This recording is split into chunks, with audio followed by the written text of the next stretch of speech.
if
technologies that will sustain cloned bodies inside of light, and that these are used in technologies by non-humans to access a camouflage of a human body, that by doing these clones that they can become conscious beings that move around on the earth, and humans would never know.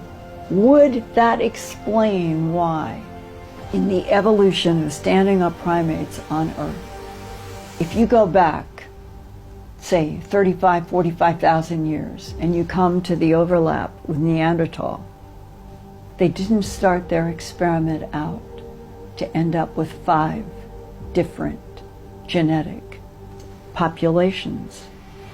So how did that happen? We are on a planet in which humans war and kill each other over the color of their skin, whose God is superior to another's God.